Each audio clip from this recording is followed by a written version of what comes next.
South Africans love their brands and they love their SUVs. And what happens when you combine those two unstoppable forces is road swimming in Japanese, European and American SUVs, while lesser brands like Mahindra struggle to even get a mention. Even in times like these, where our currency takes more abuse than a South American circus animal and people are looking for value at every turn, the Mahindra, which costs about the same as a very well-spec'd Volkswagen Polo, isn't exactly tearing up the sales charts. Which is quite frankly ludicrous. Given the way that most people are complaining about the cost of living, the XUV should be flying off the shelves. This diesel SUV with all-wheel drive and 7 seats, on average costs over 50 grand less than the cars it competes against. The Mahindra offers phenomenal value, but sadly, it offers almost nothing in the way of brand stature. It's made in India by a company outside the circle of loved manufacturers like Toyota, Jeep and Ford, and as a result, it has to do much more than anything else in its class just to be considered, never mind actually purchased. I did think that this car's looks were one of the weaker parts of its makeup, but in the metal and on balance it really isn't too bad. There are some design details that look like they're trying too hard, like the door handles, but it definitely has its own style and it has a certain presence. The XUV500 has all the major bits required of an SUV. It's a big car with fairly bold details, and it has a certain toughness about it. It may have started to look just a little dated, but that's only thanks to the recent release of thoroughly modern machines like the new Ford Everest and Toyota Fortuner. All in all though, it's a design that has its merits, and certainly not one that's so bad it would make prospective customers want to spend 50,000 Rand more just to avoid driving it. You might think it's the interior that loses this car's sales, but when you look at the spec list, you can't really say that. It doesn't have proper luxuries like keyless operation and an electric tailgate, but it does have everything else from climate control to sat-nav. It also has cruise control and Bluetooth. It even has voice command.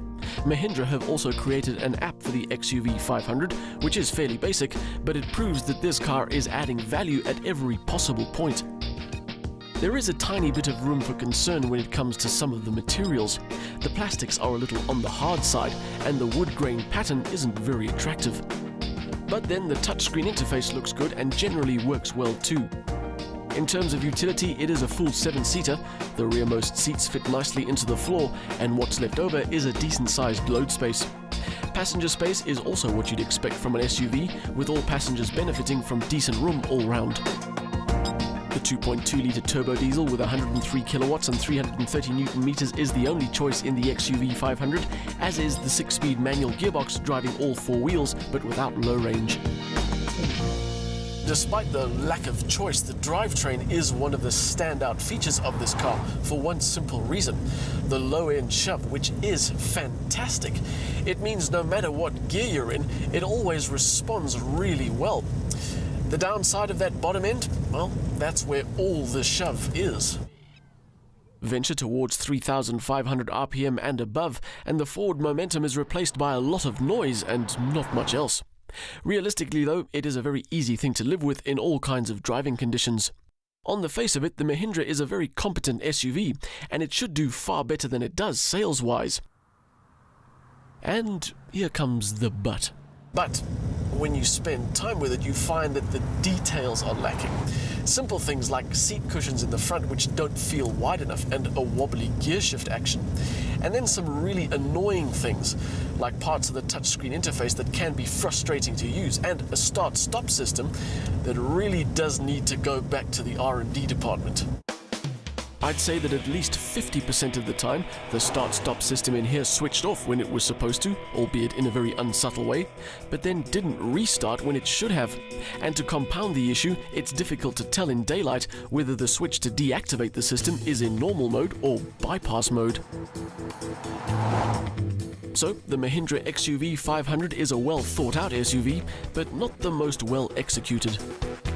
And that's a real pity, because if they ironed out those details, it would be hard to argue against the XUV500. That said, even though it isn't as polished as its competition, it still has the space and the spec and a decent enough drive and a good enough price tag to make sure it offers genuine value.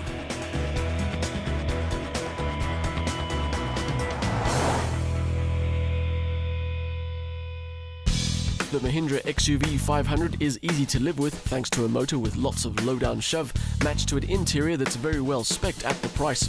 It may be limited in terms of its drivetrain choices and true off-road ability, and it may be let down by being a little rough around the edges, but in terms of